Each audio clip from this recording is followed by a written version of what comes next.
Tapi yang jauh mungkin lebih berbahaya yang menurut Imam Nawawi dalam Syarah Muslim itu, Sahih Muslim adalah setan-setan bisu.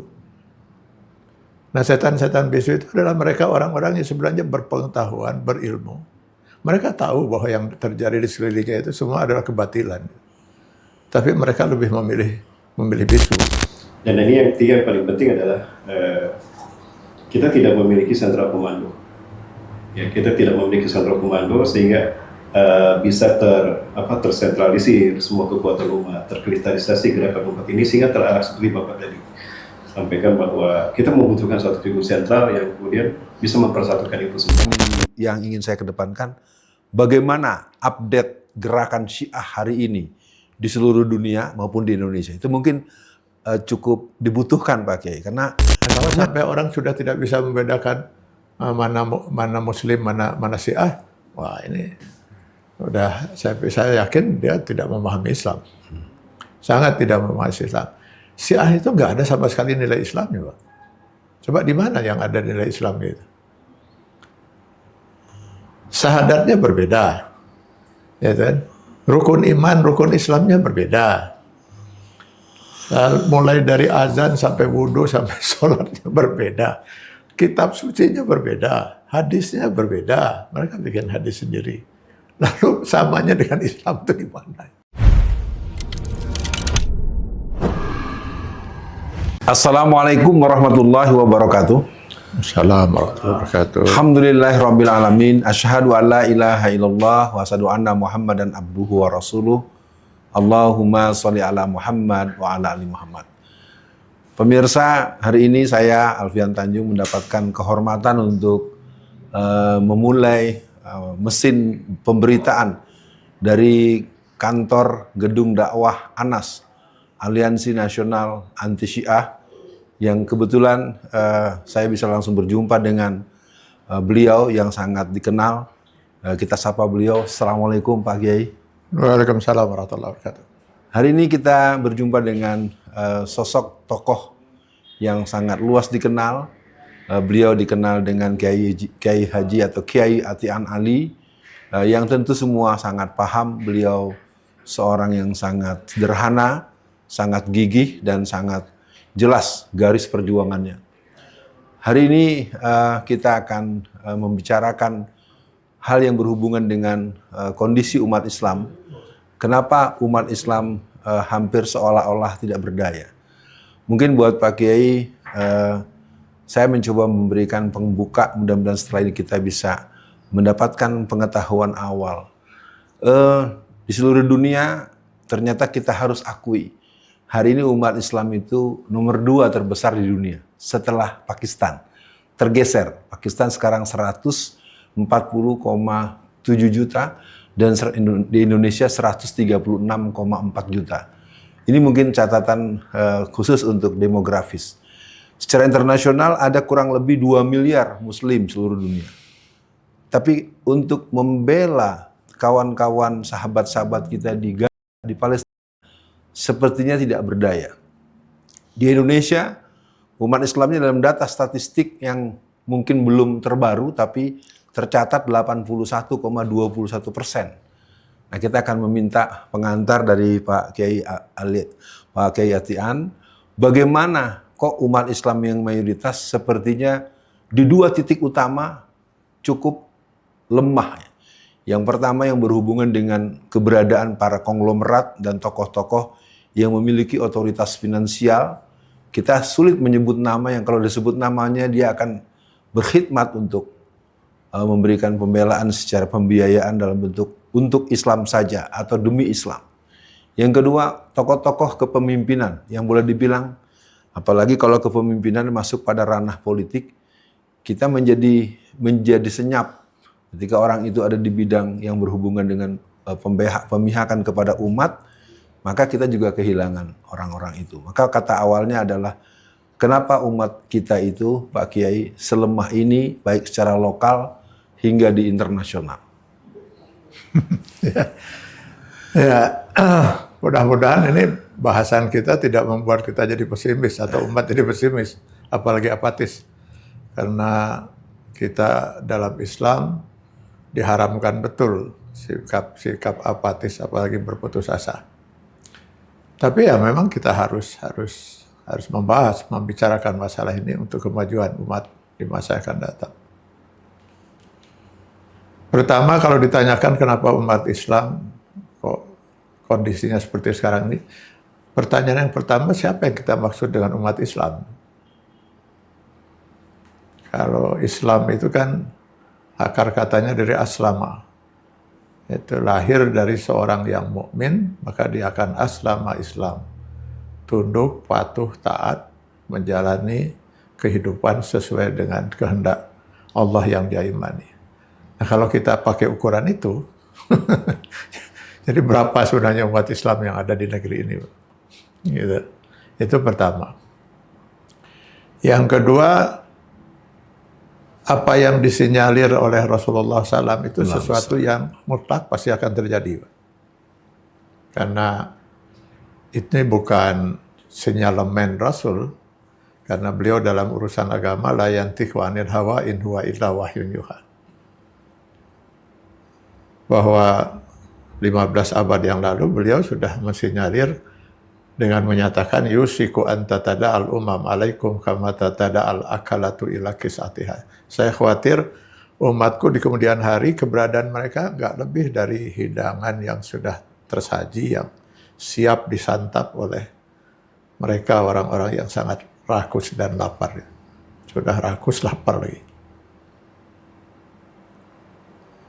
Ini tentu mengagetkan para sahabat pernyataan Rasul ini. Sehingga salah seorang bertanya, "Au min qillatin nahnu yauma idzin ya Rasulullah?" Adakah kondisi umat Islam seburuk itu hanya menjadi makanan dari orang-orang yang rakus dan lapar itu? Karena jumlah umat Islam hanya sedikit. Betapa semakin terkejut para sahabat ketika Rasul mengatakan, "La, tidak, bal antum yauma idzin katsir." Umat Islam pada waktu itu jumlahnya sangat banyak. Nah, kalau banyak, kenapa mereka hanya jadi makanan itu? Karena banyaknya itu setahu ubahnya seperti usaun, kausai sel, seperti buih di lautan. Buih di lautan itu jumlahnya banyak, cuman nggak jelas itu arahnya mau kemana, tergantung ombak yang menghempaskan, tergantung juga angin yang menghembus. Gitu. Saya kira ketika kita membaca hadis ini, rasanya sudah kita alami lama di negeri ini. Ini umat ini terombang-ambing, nggak jelas kemana arahnya. Mereka hanya jadi santapan oligarki dan piaraan-piaraannya itu. Dan nggak ada hubungan dengan termul ya. Istilahnya yang dia termul. Hanya jadi makanan mereka aja. Baik dari segi ekonomi, mereka akan memakan umat Islam. Dari segi politik sudah pasti itu. Dalam segala hal umat Islam hanya jadi makanan, terombang-ambing seperti itu. Ini kondisi yang ada. Kenapa? Ya itu tadi, karena kata Rasulullah pada waktu itu umat sudah menderita satu penyakit wahan. Penyakit wahannya apa? Hubbud dunya wa karahiyatul maut. Mencintai dunia dan sangat takut sekali dengan kematian. Mencintai dunia itu enggak selalu harta, pangkat, jabatan. Cintai dunia itu diantaranya anania. Merasa diri paling benar. Atau mungkin fanatisme golongan itu. Fanatisme mazhab. Yang semua ini membuat umat semakin terpecah belah dan sebagainya. Sehingga dengan mudah ini bisa disantap oleh oligarki dengan ternak-ternak piaraannya itu. Kalau menurut pandangan Pak Kiai, situasi ini apakah sesungguhnya juga disadari oleh banyak tokoh-tokoh kita yang dikenal sebagai tokoh-tokoh umat di skala nasional, skala internasional, atau gimana keadaan sesungguhnya? Sehingga keadaan yang Pak Kiai sampaikan tadi, ya memang iya, al-wahan, cinta dunia, takut mati memang menjadi satu istilah yang cukup luas dipahami. Bagaimana dengan guru-guru kita yang lain, ulama-ulama kita secara luas, Pak Kiai? Saya nggak berani mengatakan kalau mereka tidak tahu. Lah mereka orang-orang yang dikenal sangat tahu. Kalau kita diberikan gelar ulama itu kan bentuk plural jamak dari kata alim. Alim itu orang yang berpengetahuan. Berpengetahuan artinya dia sangat mengetahui sekali apa yang sedang terjadi di sekelilingnya gitu. Dengan pengetahuan yang sangat memadai gitu. Tetapi masalahnya kalau tahu kenapa diam gitu. Kenapa tidak berbuat? Sepengetahuan saya ada 2 jenis setan yang ada di dalam kehidupan kita itu. Setan yang pertama dalam bentuk jin dan manusia yang kerjanya yuwaswisu fi sudurin nas itu. Nakutin. Nah, dia berusaha untuk mempengaruhi dengan yuwaswisunya itu mempengaruhi orang-orang yang di jalan yang benar itu untuk menyimpang ke jalan yang sesat itu.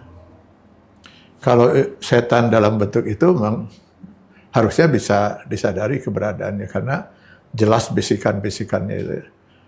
Karena lebih-lebih kalau setan itu dalam bentuk manusia gitu. Wujudnya jelas gitu ya. Kalau setan itu dalam bentuk jin yang kadang-kadang agak susah karena nggak kelihatan wujudnya tapi bisikannya langsung terasa ke dalam hati seseorang. Tapi yang jauh mungkin lebih berbahaya yang menurut Imam Nawawi dalam Syarah Muslim itu Sahih Muslim adalah setan-setan bisu. Nah, setan-setan bisu itu adalah mereka orang-orang yang sebenarnya berpengetahuan, berilmu. Mereka tahu bahwa yang terjadi di sekelilingnya itu semua adalah kebatilan. Tapi mereka lebih memilih bisu. Gitu. Penyebab kebisuan itu apa karena ada gangguan pita suara atau apa bagi? Apa yang menggangguan? Itu makanya tadi Rasulullah SAW sudah mengatakan cukup dengan satu kata, hubbud dunya. Hubbud dunya itu dia mungkin tidak ingin kehilangan popularitasnya, tidak ingin kehilangan posisinya, tidak ingin kehilangan umatnya, mungkin tidak kehilangan posisi dia, dan segala macam yang hubbud dunya itu. Baik, pemirsa, hari ini kita berada pada satu sesi sejatinya awalnya merupakan format uat bertamu, tapi kemudian diterima di studio sebuah kantor pusat, yaitu Gedung Dakwah Anas, Aliansi Nasional Anti Syiah. Ini merupakan sebuah keberadaan yang harus diapresiasi dan merupakan keberadaan gedung yang tidak sewa pakai ya, milik kelembagaan milik kelembagaan. Ini satu eksistensi yang bisa menjadi contoh. Semoga Anas-Anas di tingkat provinsi dan lembaga-lembaga perlawanan keumatan bisa juga punya posisi standing yang kuat. Kita akan coba masuk kepada negeri kita, Pak Kiai. Kalau di Indonesia ini, tadi saya ingat Pak Kiai bilang kita nggak boleh sampai terlalu pesimis atau kita lalu jadi ciut nyali, atau jadi minder, atau skeptis, apatis. Nah, dasar-dasar optimisme apa kalau kita berangkat di Indonesia kita? Sebagai seorang ulama, sebagai seorang yang mungkin bisa dibilang tokoh senior dalam pergerakan, optimisme apa yang masih bisa kita tampakkan, masih bisa kita konstruksikan untuk menghadapi situasi yang seperti kita bicarakan ini? Kalau dia seorang mukmin, dia seorang muslim, apalagi seorang ulama, pasti dia harus optimis. Pasti dia harus optimis.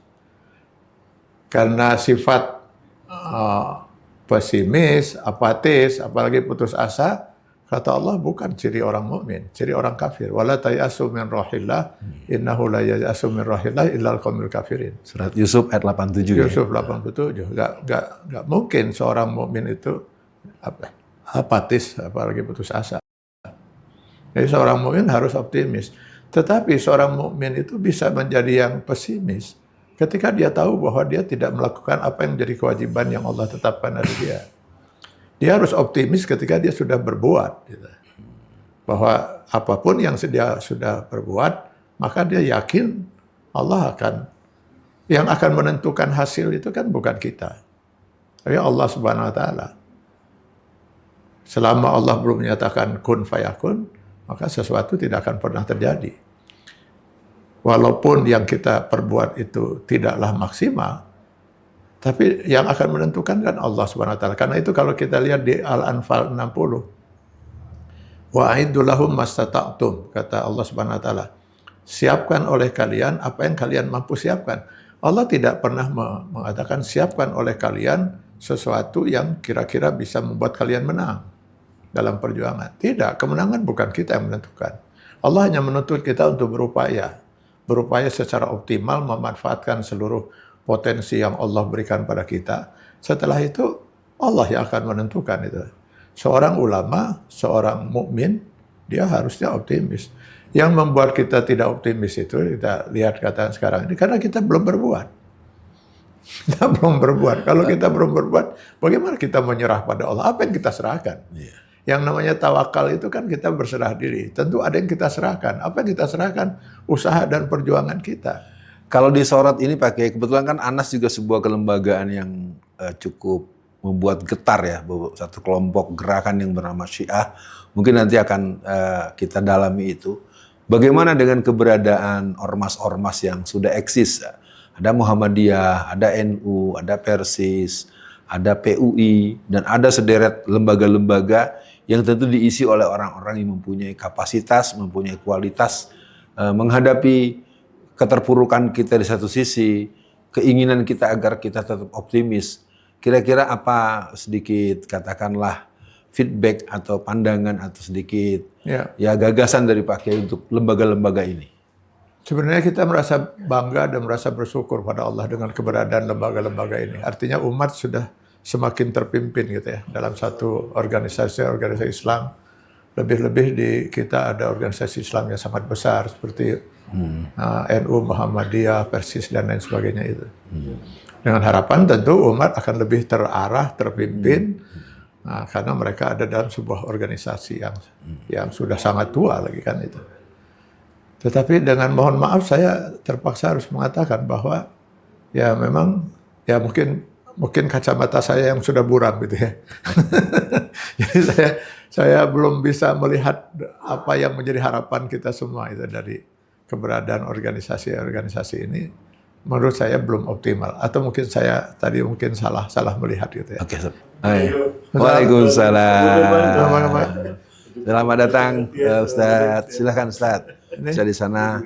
Pemirsa, kita bersama ini kedatangan seorang ulama muda, Ustadz Rahmat Baikuni, dan alhamdulillah beliau bisa membersamai Pak Ustadz. Selamat datang. Baik, kita sudah memulai tadi dengan pengantar yang luar biasa tentang ketidakberdayaan umat, dan terus kita mulai merespon dengan pandangan-pandangan beliau yang sangat genial, yang kemudian terakhir saya menanyakan soal posisi dan fungsi-fungsi kelembagaan yang tadi mungkin bagiannya ada yang sedang diarahkan dan diberikan pandangan. Rasanya untuk Pak Kiai bisa diteruskan dulu supaya juga didengar oleh kawan-kawan kita dari lembaga-lembaga yang besar itu, bagian daripada tawasobil haq, tawasobil sabr, wa tawasobil marhamahnya. Mungkin bagian ini bisa menjadi hal. Oke, baik Pak Kiai. Kita minta kesediaan untuk kembali memberikan tambahan tentang kelembagaan, fungsi-fungsi kelembagaan. Mereka kan banyak tokoh-tokoh yang sangat dikenal luas secara internasional. Silakan Pak Kiai. Ya itu tadi, jadi dari satu sisi saya pribadi yang kebetulan tidak terlibat dalam organisasi itu, merupakan salah seorang mukmin yang sangat wajib bersujud syukurlah pada Allah dengan keberadaan ormas-ormas Islam itu. Kenapa? Artinya umat Islam di negeri ini, mereka betul-betul terarah, terpimpin gitu ya, dalam sebuah organisasi gitu. Sehingga dalam bayangan saya, maka umat ini akan mudah sekali tidak seperti yang digambarkan Rasul itu untuk menjadi makanan itu ya. Makanan para oligarki dan ternak-ternak piaraannya itu. Gitu. Sehingga persoalan negeri ini akan segera mudah terwarnai oleh ruhul Islam. Gitu. Ambillah kita mungkin kalau kita selama ini luar biasa berjuang untuk menyelamatkan umat dari penyesatan akidah gitu ya. Katakanlah Syiah itu ya, yang saya yakin ini adalah aliran sesat yang tertua yang ada di dunia Islam.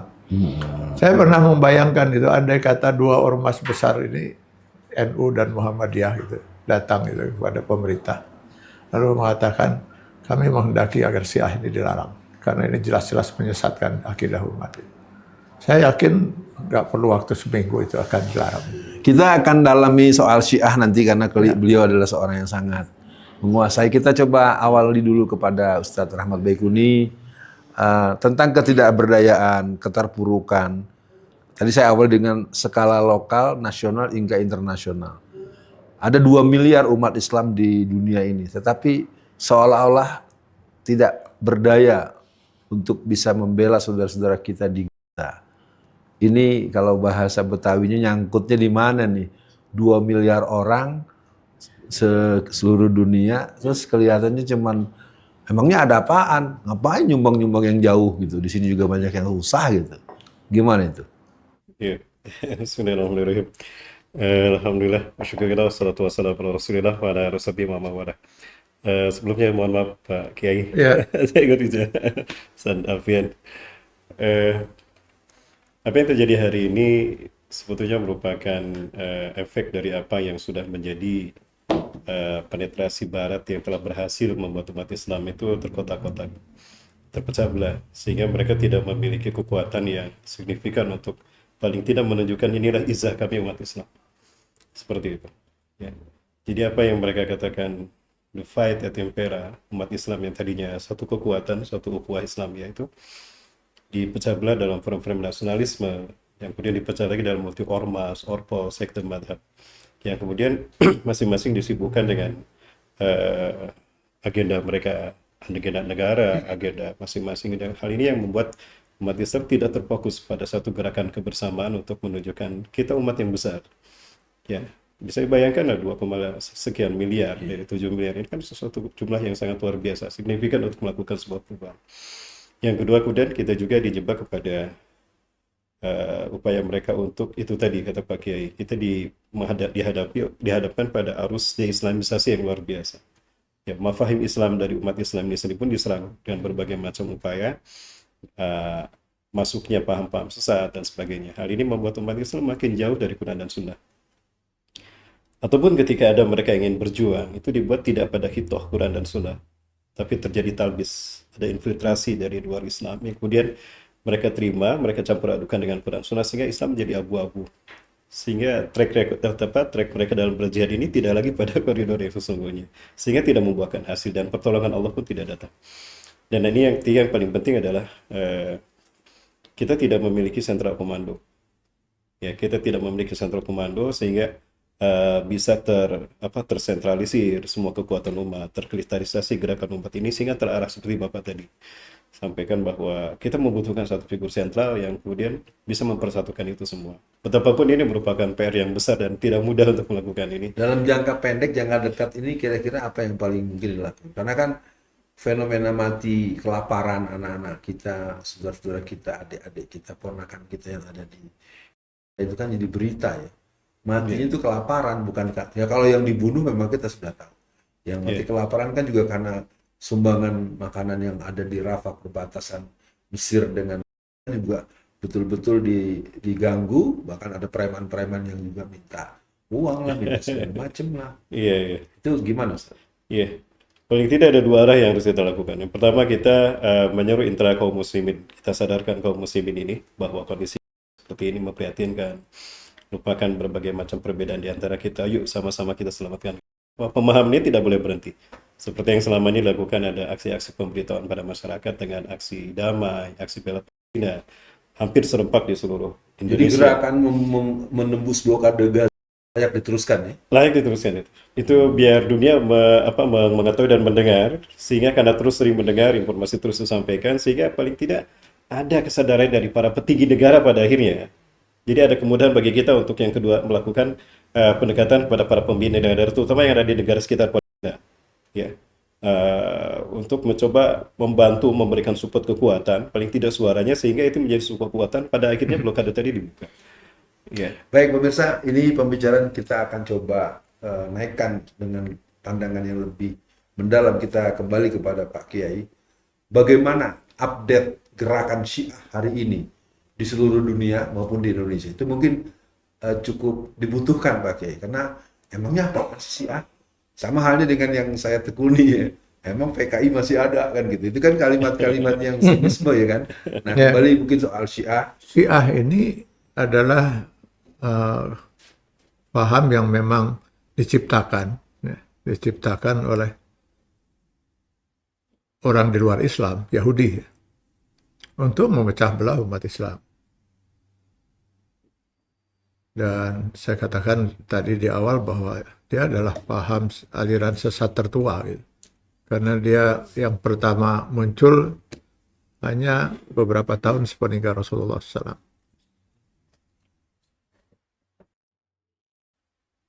Karena dia diciptakan oleh sebuah kekuatan, dan kekuatan itu semakin eksis, maka dia pun semakin eksis keberadaan.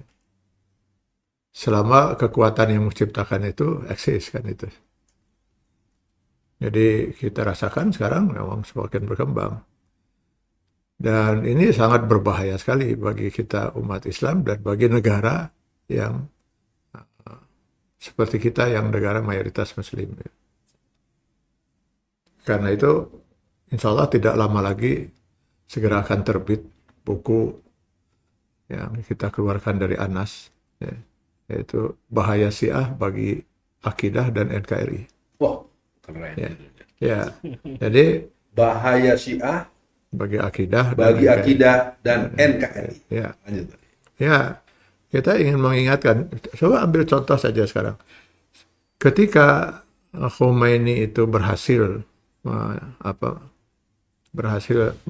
revolusi Syiah di Iran, kan banyak itu yang datang ke sana, termasuk wakil-wakil dari Indonesia itu, yang kemudian menjadi tokoh-tokoh Syiah di Indonesia.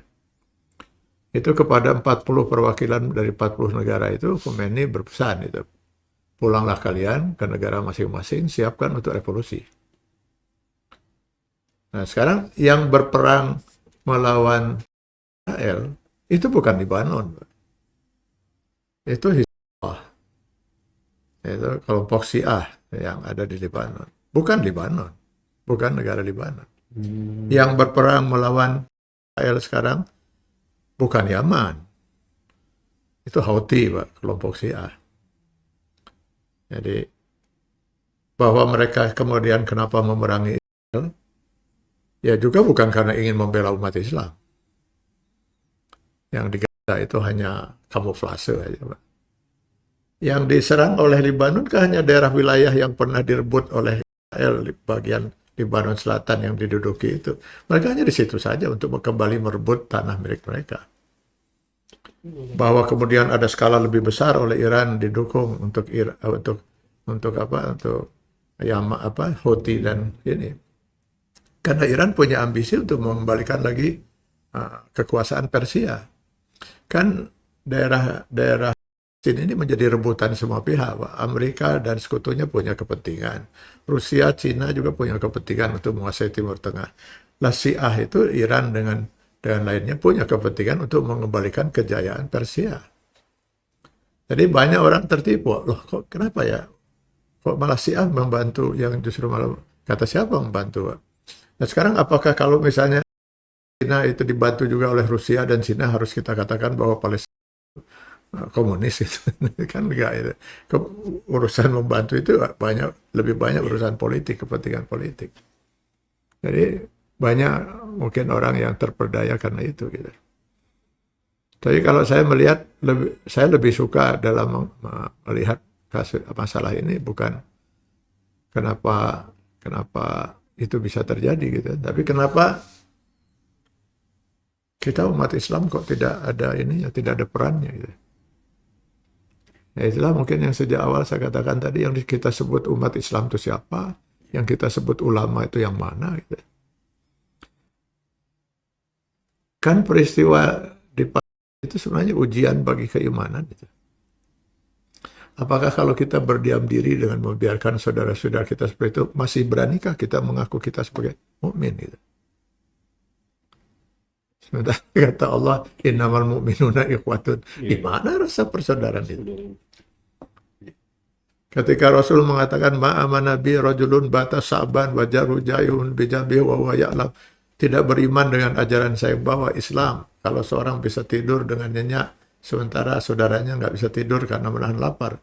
Loh, saudara kita bukan tidak bisa tidur karena menahan lapar, mereka sudah dibantai, Pak. Sudah 62.000 yang dibantai itu. Ada yang bahkan dibakar hidup-hidup, ada yang dikubur hidup-hidup. Ada yang dibiarkan mati sampai kelaparan, 270 lebih itu mati karena kelaparan. Masih berani kita mengaku muslim gitu. Kalau serangan Iran kepada itu bahasa yang mudah dicerna oleh masyarakat luas itu apa, Pak? Ya itu tadi, kepentingan kembali menguasai kejayaan Persia, mengembalikan lagi wilayah Persia. Jadi pemirsa jelas sekali bahwa itu adalah sebuah konfrontasi yang misi besarnya adalah membangunkan atau menegaskan ada kekuasaan, ada kekaisaran, ada hegemonik yang pernah ada. Kalau di Indonesia gimana Pak? Update-nya gitu. Sehingga kan masyarakat umum ini sekali lagi yang mana nih si A? Emang kenapa sih A gitu kan gitu karena beberapa bilang kan ya sudah kan kita sama-sama Islam, ngapain kita ribut-ribut. Nah, itu kalimat itu. Jadi perlu dipahami mohon maaf Pak bahwa yang saya temui di bawah itu ya begitu. Jadi ketika kita mulai menegaskan itu yang mementah, oh itu kan profesor doktor, itu rektor, itu menteri agama atau menteri A, menteri B gitu kan. Nah ini yang perlu mungkin agar pemirsa masyarakat luas bisa memahami kita darurat Syiah loh gitu. Gimana Pak Kiai? Saya juga nggak habis pikir kalau itu keluar dari orang yang berilmu gitu ya. Artinya kalau dia memahami tentang Islam gitu ya. Karena kalau dia bisa memahami tentang Islam, maka dia dengan mudah akan membedakan mana yang hak, mana yang batil gitu kan. Mana yang mukmin, mana yang kafir. Karena salah satu fungsi daripada Al-Quran itu sebagai selain hudan linnas wa bayyinatin minal huda, dia sebagai Al-Furqan, sebagai pemisah. Artinya ketika seorang memahami Islam dengan mudah, dia bisa membedakan mana mukmin, mana kafir, mana yang benar, mana yang sesat, mana yang halal, mana yang haram. Nah, kalau sampai orang sudah tidak bisa membedakan mana muslim, mana Syiah, ini udah saya yakin dia tidak memahami Islam. Sangat tidak memahami Islam. Syiah itu nggak ada sama sekali nilai Islamnya, Pak. Coba di mana yang ada nilai Islam itu? Syahadatnya berbeda, ya kan? Rukun iman, rukun Islamnya berbeda. Mulai dari azan sampai wudhu sampai sholatnya berbeda. Kitab sucinya berbeda, hadisnya berbeda. Mereka bikin hadis sendiri. Lalu samanya dengan Islam itu di mana? Lalu kita mengatakan ini kan sesama muslim dari mana itu? Yang ada itu mereka sangat luar biasa menghina Islam. Menurut saya tidak ada aliran sesat yang paling berani menghina Islam kecuali Syiah. Coba apa yang tidak dihina oleh mereka itu? Orang banyak tahu bahwa Syiah itu menghina para sahabat dan istri Rasul. Itu ya memang itu yang sering kali mereka ungkapkan. Sebenarnya mereka hina itu Allah. Allah mereka hina. Dan dulu setiap kitab suci diturunkan itu oleh Allah dipercayakan kepada manusia untuk menjaganya. Tapi manusia kemudian yuharrifunahum biafwahim, kata Allah. Mereka rubah-rubah sesuai dengan hawa nafsunya. Ada yang dibuang, ada yang dirubah-rubah gitu sehingga maknanya jadi nyimpang. Ada juga bahkan ucapan mereka masukkan dan terus diklaim itu sebagai firman Tuhan. Gitu.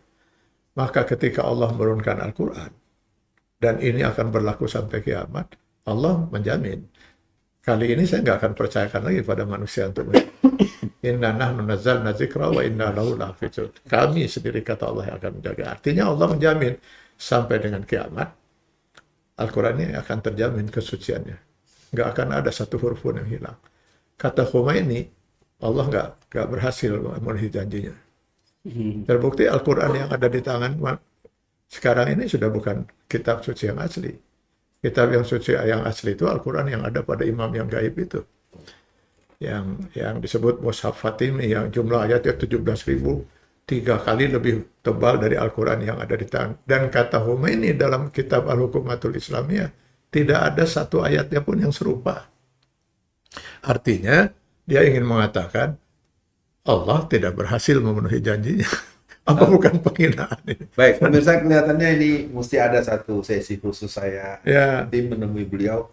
Bahasannya adalah kupas tuntas gerakan Syiah secara komprehensif. Sebelum kita masuk pada tema yang bergeser sedikit, bagaimana Ustadz Rahmat Baikuni memberikan pembahasan terhadap gerakan Syiah yang nggak terasa gitu ya, seolah-olah sama aja baiknya sama kita gitu. Gimana?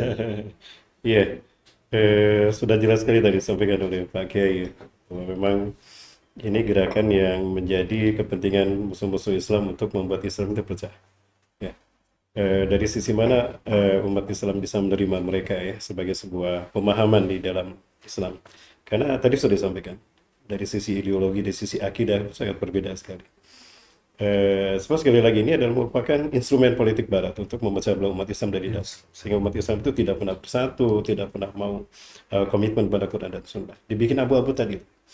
Sehingga tadi yang sangat disayangkan banyak ulama yang memandang seperti itu. Syiah itu merupakan bagian dari Islam. Dan saya sendiri pernah, ini sama ya sekali. Apakah Syiah yang ada di luar negeri, di Iran, ataukah Syiah yang ada di Indonesia? Saya kira sama. Ya. Tahun 2007-an kalau tidak salah, ada seorang jamaah itu telepon saya. Ustaz, tolong selamatkan anak saya. Dan saya kaget, ada apa ini? Betul? Enggak, datang aja ke rumah saya. Ini di daerah Kabupaten Bandung. Di Kabupaten Bandung, lalu saya datang, ternyata anaknya ini, yang dulu di SMP-nya rajin, di Rohis, SMA rajin di Rohis. Begitu kuliah, ya terjadilah deislamisasi, pendangkalan akidah, dan dia masuk Syiah. Ini di Bandung, dia masuk Syiah. Oh, itu maksudnya. Maka ketika saya tanyakan, kenapa Anda masuk Syiah? Kalau memang Syiah benar, tolong sampaikan pada saya. Ajak saya dan orang tua dan keluarga. Kalau memang itu benar sesuai dengan Quran Sunnah, yuk kita ikuti. Tapi dia tidak mau bilang, tidak mau menceritakan itu. Ustadz harus ngobrol dengan Ustadz lagi. Nanti saya bawa Ustadznya. Nah, dikasih cerita, janjian 3 hari berikutnya datang Ustadznya, kita bertemu. Nah, saya sengaja membawa Al-Quran, itu terbitan Beirut di Badan. Ada Tafsir Al-Bayan. Nah, kemudian saya bawa hadis Ibnu Hajar Al-Asqalani yang dari Yaman. Kita tahu di Yaman ada Houthi, Muhsin Baharudin Al-Houthi, di Lebanon ada Hasan Nasrullah. Begitu saya simpan, apa kata Ustadznya? Mohon maaf Ustadz, Quran kita beda, hadis kita beda. Tadi, ini fakta di Indonesia. Jadi tidak jauh berbeda, karena Indonesia, Syiah di Indonesia kan dari mana lagi? Yang kalau bukan dari Iran itu tadi. Nah, gerakan-gerakan semacam ini yang pada akhirnya sampai sekarang itu masih berkembang di kampus, ya bahkan di sekolah-sekolah, ya di Jawa Barat, di Bandung ini. Nah, apalagi di Indonesia. Nah, sayangnya hal seperti ini tidak menjadi sebuah fakta yang kemudian menyegarkan, dan kita sudah sampaikan pada penguasa, pada pemerintah. Ini loh bahaya Syiah, bukan hanya kepada mengancam akidah umat Islam, akidah masyarakat, tetapi juga tadi secara politik memiliki tujuan-tujuan politik yang berbahaya untuk NKRI. Nah, maka penyadaran-penyadaran semacam ini yang terus kita galakan. Ya, Anas ini sudah dari dulu berkembang sejak awal juga kan, melalui FU-nya juga, untuk menyadarkan umat ini loh bahayanya Syiah. Dan ini akidahnya Syiah. Bahkan kita sampai kepada DPR RI Pak ya, waktu itu.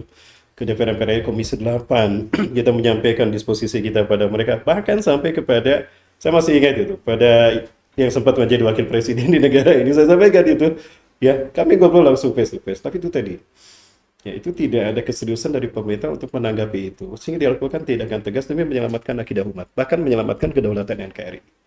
Itu tadi saya sampaikan, Syiah ini tidak bergerak dari sisi ideologis semata. Mereka punya tujuan politik.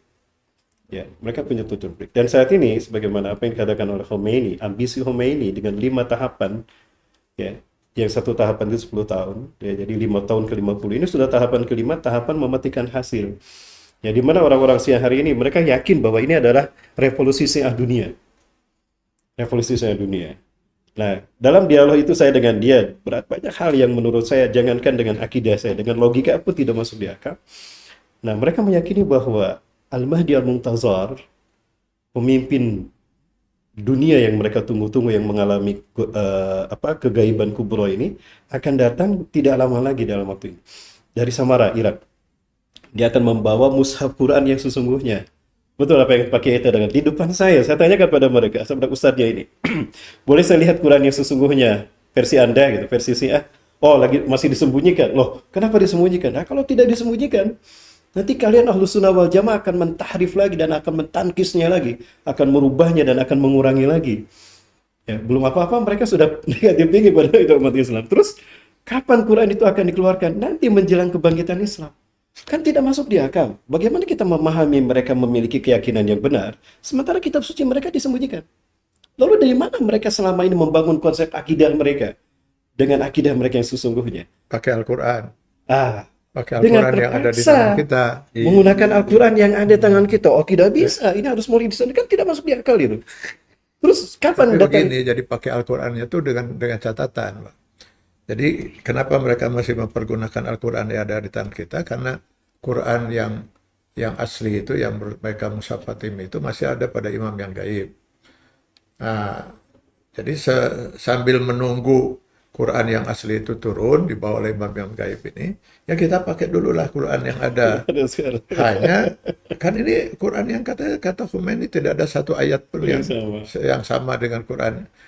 Nah, dalam keyakinan mereka, para imam seperti Khomeini, kalau sekarang Khomeini, itu bisa berhubungan dengan imam yang gaib untuk menanyakan ini pelaksanaan ayat ini bagaimana di situ. Jadi dia ini memang Tidak masuk kalau akal. kalau kita ikut itu. Ya, bagi pemirsa sekalian, kelihatannya perbincangan memang membutuhkan satu Bahasan tema khusus, besar, saya ya. kira besar. Mas, kita untuk masuk pada bagian berikut.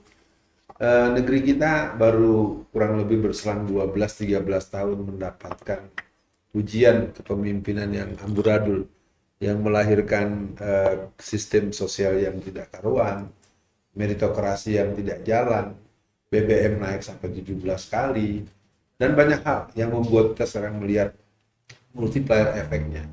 Semua orang tahu dan manusia itu masih hidup, dan padahal dia sudah tidak lagi jadi presiden, tapi kelakuannya masih seperti presiden.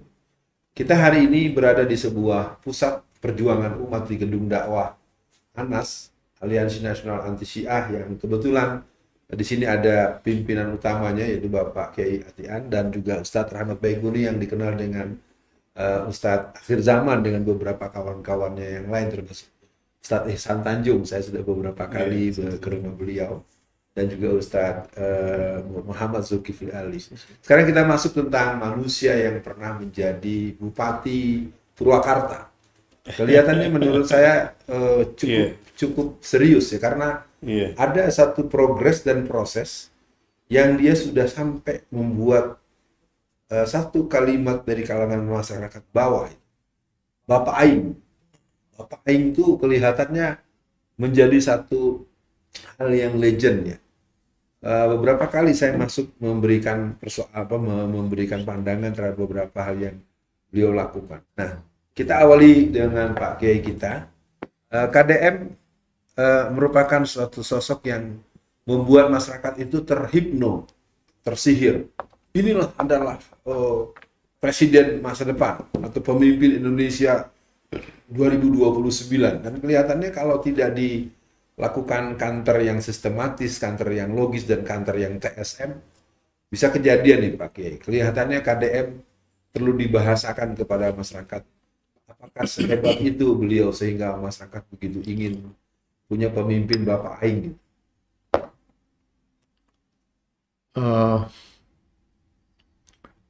Kalau dekat, saya tidak terlalu dekat dengan yang bersangkutan itu. Tapi mengenal yang bersangkutan sudah lama. Karena saya dulu, waktu masih wakil bupati, saya masih sering diundang ceramah ke Purwakarta. Itu. Nah, jadi dia sering ngasih sambutan gitu. Nah, saya sudah mulai melihat sambutannya, sudah mulai bertanya-tanya ini siapa gitu ya. Karena agak lain gitu, dari mulai penampilan sampai isi sambutan. Itu di tahun berapa tuh Pak Kiai? 2015, ya? 2010? Oh enggak, sebelumnya. Oh, Sebelumnya. 2010-an mungkin ya. Saya lupa lah tahun itu. Sampai akhirnya dia jadi bupati, saya semakin sering diundang oleh para ulama di sana. Karena selama yang bersangkutan jadi bupati itu, ya para ulama dan umat Islam itu sangat resah sekali. Sampai ada istilah mereka nggak ada satu minggu tanpa demo. Sehingga saking resahnya sempat para ulama di Purwakarta itu pernah mengadukan yang bersangkutan ke Polda Jawa Barat. Karena dianggap sudah menghina Islam itu. KUHP 156 itu. Yang mereka pakai itu. Tapi kasusnya nggak berlanjut ya. Nggak berlanjut itu. Jadi ketika yang bersangkutan mencalonkan diri sebagai gubernur Jawa Barat, cuma satu kekhawatiran saya, ini bakal terjadi kegaduhan yang sama. Karena ya pengalaman saya waktu diundang oleh para ulama ya memang karena mereka gelisah resah karena yang bersangkutan ini tidak kemudian hanya melaksanakan apa yang menjadi kewajibannya sebagai seorang bupati, tapi lebih kepada mencoba untuk menyebarkan apa yang menjadi paham yang bersangkutan, apa yang menjadi keyakinan atau kalau saya agak berat menyebut itu sebuah agama, lebih kepada keyakinan lah gitu ya, keyakinan atau pahamnya itu. Nah tentu ini jadi masalah ketika paham itu mau dia sebarkan di tengah masyarakat yang beragama Islam. Apalagi sekarang di Jawa Barat. Jawa Barat itu mayoritas Muslim. Bahkan Jawa Barat ini provinsi yang dikenal sebagai basis Islam. Sehingga dalam beberapa tulisan saya belakangan ini saya mengingatkan yang bersangkutan agar cobalah yang bersangkutan fokus dalam posisi dia sebagai pejabat, sebagai gubernur. Jangan membawa keyakinan itu, apalagi dengan menyebarkan keyakinan itu kan berat sekali untuk umat Islam menerima karena dia dalam pandangan umat Islam itu jelas musyrik gitu. Jelas sangat syirik, sangat musyrik gitu. Nah, kelihatannya memang gaya beliau itu adalah gaya one man show lah gitu ya. Dia nggak peduli dengan siapapun, termasuk kepada ulama. Dia nggak peduli juga dengan wakil rakyat. Dia jalan sendiri dengan apa yang di benaknya itu. Itu kesan yang sehingga kenapa kehebohan itu bukan hanya saja dari umat Islam. Kalau dari sisi umat Islam ada beberapa catatan yang saya lihat itu yang sudah membuat heboh di Jawa Barat. Pertama, dia pernah mengusulkan agar Nyi Roro Kidul itu menjadi ikon di untuk para wisata di Pangandaran. Ini membuat reaksi dari para ulama dan sebagainya, akhirnya nggak jadi gitu ya. Lalu kemudian ada juga beliau menentukan syarat untuk seorang pria menerima bansos itu harus vasektomi. Ini tanpa koordinasi dengan para ulama. Tanpa koordinasi dengan para ulama. Yang jelas majelis ulama sudah mengharapkan itu gitu ya. Sehingga ini pun timbul lagi permasalahan. Lalu yang juga membuat resah para pesantren dan ormas-ormas Islam, beliau kemudian menghapus anggaran bantuan kepada pesantren yang selama ini diterima oleh Dan sudah dihapus itu? Sudah dihapus, Pak. Sudah dihapus itu. Sehingga terus, ini beberapa saja catatan saya ya, merubah nama rumah sakit Al Ihsan tanpa juga membicarakannya dengan para ulama, terutama mereka yang dulu terlibat di dalam ikut membangun rumah sakit. Karena dulu itu yayasan, Pak, bukan milik Pemda. Walaupun kemudian akhirnya diambil oleh Pemda. Ini sejarahnya dulu memberi nama itu dengan istikharah segala macam gitu kan. Karena itu adalah nama yang mungkin yang terbaik. Dan selama ini, selama puluhan tahun ini nggak ada masalah dengan Dia nama. kan nyebut katanya itu di rumah sakit itu ada korupsi. Karena korupsinya sudah kronis, kacauannya kronis, maka untuk menghilangkan itu ganti namanya gitu. Kata dia begitu tuh diantara yang dia bertutur. Itu lebih menyakitkan lagi bagi umat Islam gitu. Karena nama Al Ihsan itu adalah nama yang sangat baik sekali gitu. Kalau nama itulah yang membuat ada korupsi, itu tuduhan yang sangat serius kalau menurut saya itu ya. Tuduhan yang sangat serius. Kalau saya baru mendengar malah itu, Kebetulan kan saya juga sempat memunculkan tema itu Pak, dan saya diterang, diterang habis saya. Ya. Jadi lalu yang lainnya memang buruknya hubungan eksekutif dan legislatif. Yaitu dirasakan ya, dengan PDIP kemudian melakukan walkout gitu ya. Lalu kemudian ada salah seorang anggota dari Partai Nasdem yang dia mengatakan sudah 3 periode saya jadi anggota DPRD itu. Baru kali ini saya merasakan hubungan yang sangat tidak harmonis antara eksekutif dan legislatif. Karena dia jalan sendiri, terutama setelah pidato yang bersangkutan di Musyawarah Perencanaan Pembangunan Jabar di Cirebon, tanggal 7 Mei, di mana dia menyatakan bahwa rapat dengan DPRD itu tidak diperlukan lagi, itu hanya buang-buang waktu saja untuk mengambil keputusan itu. Ya tentu wakil-wakil rakyat pun merasa seperti ditinggalkan, nggak dianggap gitu ya. Jadi, nah kemudian ada lagi sekarang langkah yang dilakukan bahwa anak-anak nakal itu dimasukkan barak militer. Nah, apakah yang ini langkah ini sudah dibicarakan, sudah dilakukan penelitian, dilibatkan orang-orang ahli ilmu jiwa anak, ahli pendidikan. Apakah betul anak-anak yang nakal itu kalau dibawa ke barak militer itu tidak akan menghancurkan justru mental mereka? Ini kan harus dengan penelitian, Pak. Harus melibatkan orang-orang yang ahli dalam bidang ini. Jangan-jangan nanti malah dilempar ke sana semakin hancur jiwa mental anak-anak itu gitu ya. Ini beberapa contoh saja itu ya. Jam sekolah yang digeser, Jam sekolah yang keluarga ada kelas digeser 50 gitu ya. orang. Nah, Waduh. itu. Jadi banyak sekali lah kalau saya kira ya, sehingga dari mulai yang bersangkutan itu menjadi gubernur sampai sekarang yang kita rasakan adalah kegaduhan di masyarakat itu. Dan itu yang sejak awal saya sudah menyampaikan di beberapa kesempatan, saya cuma khawatir itu. Sekali lagi saya tidak ingin mencampuri urusan keyakinan seorang. Orang mau beragama atau tidak itu urusan pribadi, Pak. Saya tidak akan mencampuri urusan itu. Dia mau beragama atau tidak, mau punya keyakinan apapun, itu hak yang dijamin oleh Allah, itu diberi kebebasan oleh Allah. Manusia itu mukmin atau mau kafir gitu. Itu nggak ada masalah.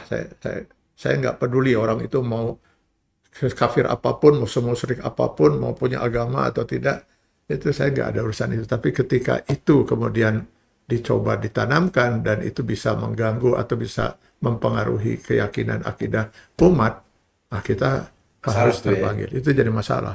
Kelihatannya ada hal yang akan kalau kita dalami perihal beliau. Kita coba konfirmasi kepada Ustaz Rahmat Baik. Tadi Kiai Atian memberikan informasi bahwa beliau 15, 17 atau 20 tahun yang lalu kurang lebih hadir di saat beliau menjadi pejabat di Purwakarta. Kok orang model begitu yang masalahnya seabrek-abrek bisa jadi gubernur Jawa Barat? Ada apa nih? Iya. Ada beberapa kepentingan yang ada di dalamnya yang mengusung beliau ini. Di antaranya kepentingan itu tadi ideologis ya. Kepentingan untuk membangkitkan sebuah pemahaman yang sebetulnya sudah lama di Jawa Barat ini. Namun dia mencari ranahnya di perpolitikan. Nah, pemahaman ini tadi merupakan sesuatu yang dijadikan sebagai alat untuk menggolkan misi sekelompok orang yang memiliki pemahaman seperti ini. Ya, nah sayangnya pemahaman seperti ini tidak dipahami oleh masyarakat Jawa Barat. Itu tadi. Memang sekali lagi bahwa tadi sudah dijelaskan Pak Kiai ya, masalah keyakinan agama itu ya itu terserah masing-masing orang. Nah itu tadi, tapi kalau sudah bersentuhan dengan akidah kita ini luar biasa. Kita harus memberikan penetrasi pada masyarakat. Ya, ini masalah yang berat gitu sebenarnya karena resistensinya cukup besar juga nanti. Iya, Ya, sangat besar tapi sekali begini mungkin resistensinya. masalahnya, kalau saya melihatnya begini, Pak. Bukan hanya masalah di Jawa Barat, masalah nasional. Kok bisa gitu kita memilih Jokowi, Pak? Ini umat Islam kok bisa memilih Jokowi? Iya. Kita 2014 Forum Ulama Umat Indonesia ketika baru pertama kali dia mencalonkan diri untuk jadi RI 1, FUI sudah mengeluarkan fatwa haram memilih Jokowi. Itu kita sudah baca itu siapa dia, apa latar belakangnya dan sebagainya. Kita sampai mengeluarkan fatwa itu. Yang saya nggak habis pikir kenapa tadi itu ya ormas-ormas Islam ini kemana itu? Kalau umat kita nggak bisa menyalahkan sepenuhnya mereka, Pak. Kalau berdasarkan penelitian itu yang saya pernah baca itu 69 atau 70 sekian itu. Masyarakat itu hanya berpendidikan sampai kelas 7, Pak. Iya. Nah, masyarakat yang seperti ini dengan mudah bisa diombang-ambingkan saja, Pak. Dengan bansos, dengan apa bisa diombang-ambingkan untuk memilih siapa yang bisa membayar mereka. Nah, masalahnya sekarang kemana para ulama, Pak? Kemana ormas-ormas Islam? Kenapa mereka tidak membimbing itu, tidak membimbing umat? Ini haram dipilih. Masa sekarang ulama nggak tahu, nggak bisa membedakan mana yang layak untuk menjadi pemimpin, mana yang tidak? Nah, itu terjadi mungkin pada masa sampai bisa 2 periode, banyak kan? Sampai bisa 2 periode. Nah, kalau yang mau menilainya itu bukan ormas Islam, bukan ulama, oke lah gitu ya. Ini kalau ulama sampai tidak bisa menilai ini aneh juga kan itu, Pak. Kalau menurut saya akhir situasi ini buat saat Ahmad Baikuni dan Pak Kiai, kita akan bisa mengulangi lagi ketika kita tidak mampu melakukan membangun mental. Kita ini kan punya respon yang sigap tentang bencana alam. Kalau ada bencana alam, kita sumbang ini, sumbang ini. Tapi bencana politik tidak pernah menjadi hal yang kita lakukan deteksi dini. Menurut saya kita perlu ada deteksi dini, kita perlu ada katakanlah nanti ujungnya amputasi dini, sehingga walaupun kita maunya menang, tapi walaupun kita kalah, ikan kita nggak menduga, tahu-tahu bros menang. Gimana agar 2029 kita nggak membiarkan manusia-manusia gini jadi orang nomor 1 di Indonesia? Selama kita diam, selama kita tidak berbuat, selama para ulama juga mengambil sikap, maaf saya sebut tadi setan bisu, itu selama ini setan aja bisa jadi pemimpin di negeri ini, Pak. Gawat. Semua bisa diatur, Pak. Semua akan bisa diatur dengan uang. Kekuasaan apapun dengan uang bisa selesai, Pak. Setan aja bisa jadi naik gitu. Atau Pak Kiai pernah kali ya mengalami didekati orang atau perwakilan orang tertentu untuk membuat Bapak jadi bisu gitu? Pernah ngalamin nggak? Oh, itu Ini sejak pertanyaan, ini itu pertanyaan. sejak lama, Pak. Sejak lama, Pak. Sejak lama. Tapi insya Allah nggak mempan Pak ya. Ya, karena mungkin saya sejak seingat saya mungkin 90-an, awal 90-an itu. Gencarnya yang berdatangan Upaya mendekati untuk ya. menjadi setan bisu gitu. Untuk menjadi setan bisu minimal itu.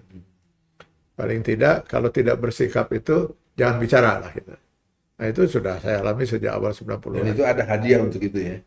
Wah, saya karena saya tidak menerima apa-apa dan mereka melihat tidak berhasil, maka mereka sudah sehingga tapi lah saya nggak perlu lah cerita itu lagi. Iya, iya, iya. Tapi yang pasti mereka sudah hafal sehingga mereka tidak lagi ada usaha semacam itu lagi karena mereka sudah hafal dengan sikap saya. Karena ya memang begitu cara-cara mereka untuk membuat orang itu menjadi bisu gitu. Untuk tidak bersuara. Jadi saya kembali pada masalah tadi, selama kita tidak bersatu, selama umat ini tidak diarahkan, selama itu juga kita akan terombang-ambing, dipermainkan jadi makanan, kata Rasul tadi, menjadi makanan segelintir orang dengan ternak-ternak piaraannya, oligarki dengan ternak-ternak piaraannya. Mereka punya segala-galanya, kekayaan harta dan segala macam, semua bisa dikendalikan, Pak, dengan itu. Untuk mengendalikan yang 70% yang tadi pendidikannya hanya sampai kelas 7 itu. Mereka tinggal diberi saja uang, dilempar-lempar seperti, saya terus terang sempat mendidih darah saya melihat itu, Pak. Gaya Kolonialis. Jokowi, misalnya di mobil itu bawa sembako, lalu bawa pakaian dilempar-lempar. Saya jadi teringat saya di rumah karena biara binatang itu, saya kadang-kadang ngasih binatang itu dengan melempar makanan. Selebihnya itu yang terpaksa saya lempar, Pak. Ada yang saya beri makan di tangan itu, Pak. Saya masih ingin menghormati binatang itu supaya tidak melempar makanan itu dengan cara dilempar gitu kan. Saya ingin lebih suka kalau dia makan dari tangan saya. Maka kok manusia dengan seperti itu? Betapa hinanya rakyat itu diperlakukan seperti itu, Pak. Tapi mungkin rakyat yang miskin itu, bagi mereka memang mereka kelaparan. Mereka butuh itu. Mau dilempar, mungkin mau dicaci maki, mereka asal dapatkan, nggak ada masalah. Ini akan dimanfaatkan. Sehingga saya katakan, setan pun bisa terpilih, Pak. Kalau dengan cara seperti itu.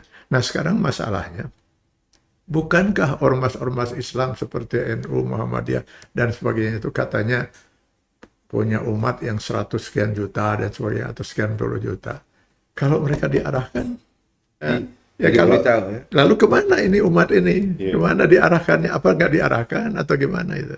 Saya kira kalau saja ormas Islam betul-betul mengarahkan, sehingga memberikan arahan yang jelas pada umat, saya yakin bagaimanapun laparnya, umat masih akan panut pada kiainya, pada ulamanya. Baik, pemirsa, kita akan sampai menjelang akhir. Sebelumnya kita coba pungkasi Ustadz Ahmad Baikuni. Monitor, bisakah kita membangun kekuatan umat dengan para partisipan yang berpihak pada aspirasi umat dan dia bisa dikalahkan untuk tidak duit. Nah, gimana nih? Kalau begini terus ya kalah terus kita. Ya, bisa Ustaz, insya Allah. Bisa. Dengan izin Allah SWT.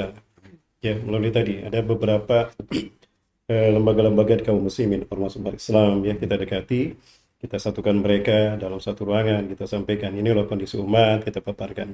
Nah, umat seperti ini, ya maka kita harus sama-sama kita bersatu untuk memberikan pemahaman yang lurus pada mereka.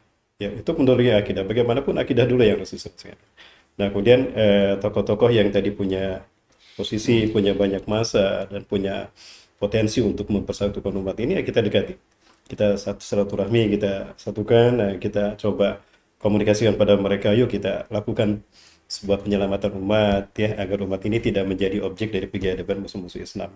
Kemudian ada tugas besar yang dipikul oleh umat Islam, ya, apalagi masa-masa yang memang sangat dibutuhkan sekali peran umat Islam di Indonesia misalnya. Nah, dengan dilakukan rekonsiliasi dengan silaturahmi dengan ulama-ulama besar ini, ya, insya Allah akan menjadi sebuah kekuatan yang untuk pada Termasuk akhirnya juga kegiatan-kegiatan, upaya-upaya yang membuat mereka punya kemandirian finansial betul, ya. mau Membuat bidang mereka finansial, pendidikan, ya, pendidikan, finansial, dan dari secara hukum dan sebagainya.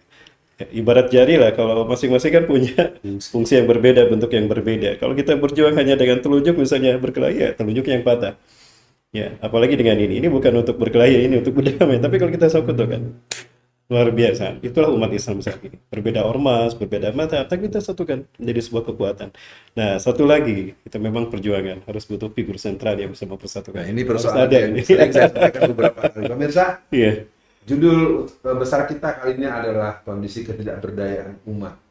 Subhanallah, sebuah judul yang sempat menjadi katakanlah gugahan dari guru kita, Pak Kiai kita. Maka sebagai closing, apa yang perlu menjadi perhatian Pak Kiai untuk jangan berlama-lama kita dalam keadaan tidak berdaya. Jangan berlama-lama kita meratapi kekalahan. Jangan berlama-lama kita menghitung-hitung kekalahan gitu. Paling tidak kondisinya memang begini Pak Kiai. Kondisi memang begini Pak Ustadz. Sebagai closing, sebagai pernyataan penutup di sesi waktu kita yang sudah cukup ini, apa yang perlu dan selalu kita ingat dan kita Saya hanya khawatir gitu, mungkin umat atau mungkin di kalangan para ulama merasa bahwa kita sudah selamat dengan hidup kita seperti ini gitu. Kita sudah beriman pada Allah, kita sudah melakukan amal soleh, mendidik santri di pesantren dan sebagainya. Mungkin kita lupa bahwa di Quran surah Al-Asr itu Allah bersumpah itu. Wal asr innal insana lafi khusrin. Sesungguhnya semua manusia itu rugi. Dan hanya Allah yang berhak menentukan apakah kita ini rugi atau beruntung. Lalu sifat yang umum ini dikecualikan dengan huruf istisna illa, kecuali allazina amanu. Mereka yang beriman wa amilus sholihat. Dan beramal saleh. Lalu apakah dengan beriman dan beramal saleh seorang sudah bisa selamat dari ancaman lafi husrin? Tidak, kata Allah. Kalau dia hanya beriman dan beramal saleh, dia hanya memikirkan untuk menyelamatkan diri dia sendiri. Sedangkan dalam Islam tuh tidak bisa selamat seseorang ketika dia hanya memikirkan dirinya. Lalu dia biarkan orang lain mau tersesat kah, mau apa, itu urusan pribadi. Orang yang punya prinsip seperti ini, itu tidak selamat. Sehingga muncullah kriteria watawasau bil haq. Dia harus menegakkan kebenaran itu, saling mengingatkan dalam kebenaran. Jadi nggak bisa orang kemudian berdiam diri dengan kebatilan. Yang penting kita selamat, yang penting kita soleh dan sebagainya. Itu nggak soleh. Itu nggak selamat menurut Allah. Nah, saya pikir sudah saatnya kita semua yang memang tahu mana hak, mana batil, yang sudah bergelar ustadz atau ulama dan kiai itu, untuk segera bangun untuk segera menyampaikan mana yang hak, mana yang batil itu, untuk membimbing umat. Nggak bisa umat dibiarkan. Umat tersesat itu, menurut saya masih lebih ringan bagi dia itu. Karena pertanggungjawabannya itu di akhirat itu adalah kenapa dia tersesat. Gitu. Paling dia akan disalahkan oleh Allah ketika dia kenapa tidak berusaha untuk mencari ilmu. Saya nggak membayangkan berapa berat bagi seorang ulama ketika membiarkan sekian juta umat itu tersesat. Semua yang sekian juta itu akan menuntut di hadapan Allah. Kenapa dia diam? Kenapa dia biarkan kami tersesat? Lalu kita mau bicara apa di depan Allah ya? Jadi banyak juga nih setan bisunya. Banyak. Baik pemirsa, kita minta kepada Ustadz Rahmat Baikuni, apa nih closing statement untuk sesi kita tentang keterpurukan umat, kekalahan dan berbagai hal yang tentu kita tetap harus optimis untuk menghadapi hari-hari ke depan. Ya. Allah SWT sudah menyampaikan bahwa bumi ini Allah wariskan pada hamba-hamba yang soleh. Dalam surat Al-Anbiya 105. A'udzubillahi melakot katabna fi zaburi min ba'di dzikri anal arda yarsu'u birrasul. Nah, artinya ada potensi. Umat ini besar potensinya. Apa kita bayangkan kalau potensi ini dikelola oleh orang yang benar, wah dahsyat kekuatannya. Pertama dari segi jumlah, umat Islam ini mayoritas. Ya, dengan jumlah yang sebesar ini, dalam waktu singkat itu tadi lah, selesai. Contoh saja ya, contoh masalah Arab, masalah Palestina. Palestina ini oleh kurang lebih 4,29 juta muslim. Di sekelilingnya ada 364,76 juta jiwa muslim Arab. Kurang apa gitu? Kok tidak bisa untuk menyelesaikan masalah? Dan padahal yang dihadapi ini tidak lebih dari 9,6 juta Yahudi. Itu tadi. Rasulullah sudah menegaskan, berjamaah, bersatu. Ya, potensi ini yang harus terus kita upayakan. Kita sadarkan para ulama itu tadi. Yuk kita bersatu, berjamaah. Karena ada yang berjamaah, kekuatan itu ada. Ya, Rasulullah sudah mengatakan, yadullahi mal jamaah. Pertolongan Allah, perlindungan Allah ada ketika kalian berjamaah. Mustahil tanpa berjamaah kita akan bisa menang, tidak. Ya, yadullahi mal jamaah. Pertolongan Allah ada ketika umat Islam berjamaah. Dan ketika kita berpecah belah azab. Nah, fakta ini yang terjadi harusnya menjadi sebuah kesadaran besar bagi ulama tadi. Sudah saatnya kita bersatu, lupakan perbedaan, perbesar persamaan. Ya, di depan ada musuh kita yang sama. Yuk kita hadapi bersama-sama, insya Allah. Tapi tidak bersama Syiah ya? Oh, tidak. Itu tadi makanya kita lakukan penetrasi, penyadaran pada umat-umat, hal-hal yang bersifat sesat itu tinggalkan. Baik. Maka ini tidak boleh berhenti, insya Allah. Pak Kiai, mohon maaf saya menyatakan ini karena saya kan memang relatif berhadapan banyak dan sering suka dipesenin. Jangan ngomong Syiah ya, gitu. Jadi Pak Kiai perlu tahu juga. Jadi panitia itu kadang-kadang membisikkan itu, bukan hanya panitia. Bahkan sebagai refleksi ya para pemirsa. Tapi harus dipahami ya, terutama oleh para Syiiyin, ya, orang-orang Syiah. Sebenarnya kita nggak ada masalah dengan Syiah itu, Pak. Kita nggak ada masalah. Dari segi prinsip, orang punya hak untuk memilih jalan hidupnya. Gitu. Allah berikan kebebasan. Sampai orang mau ateis sekalipun itu ada. Gitu. Yang kita hanya melaksanakan, bukan ingin mencampuri hak orang. Saya pernah berdebat dengan salah seorang tokoh Syiah itu ya, karena saya memang mendampingi pemikirannya sejak Syiah ini mulai berkembang di Indonesia. Gitu. Sekarang dia sudah baru meninggal. Gitu. Itu saya dampingi sejak 84, Pak, tahun 84. Saya dampingi itu. Saya katakan saya tidak peduli Anda mau Syiah, mau apapun agama Anda, itu serah-serah. Ya. Saya hanya peduli bahwa saya punya kewajiban sebagai seorang Muslim untuk menyelamatkan umat. Mengingatkan umat, hati-hati ini akidah yang salah. Ini adalah ajaran yang sesat. Bahwa Anda memang mau Syiah, mau apapun itu Anda. Itu saya nggak bisa mencampuri hak seseorang untuk menentukan pilihan keyakinannya. Tapi saya akan salah di mata Allah kalau saya berdiam diri. Untuk menjelaskan pada umat. Saya akan dituntut oleh umat. Kenapa Anda tidak bicara? Baik, pemirsa, selesai sudah pertemuan kita hari ini dan kita ucapkan terima kasih pada Pak Kiai, Sama-sama. kepada Ustadz Rahmat Baikuni. Barusan kita sudah menyelesaikan pembahasan tentang keterpurukan umat dan kelihatannya saya ingin menyatakan bahwa betapa malunya saya membersamai guru-guru kita ini untuk pembahasan seperti ini. Tapi paling tidak ini dorongan kuat untuk saya terus menambah kualitas, kapasitas dan kekuatan-kekuatan keilmuan yang kata kunci daripada pertemuan ini adalah yadullah ma'al jamaah. Tangan Allah itu bersama orang-orang yang berjamaah. Kita juga dipesankan Al-Quran, innallaha yuhibbul ladzina yuqatiluna fi sabilihi shaffan ka'annahum bunyanun marsus. Dan banyak ayat-ayat lain. Saya Alfian Tanjung membersamai Pak Kiai Atian bersama Ustadz Rahmat Baikuni URB. Kita jumpa lagi di lain kesempatan dalam agenda kali ini. Uat bertamu plus. Kenapa plus? Plus di studio Anas. Sekian, assalamualaikum warahmatullahi wabarakatuh.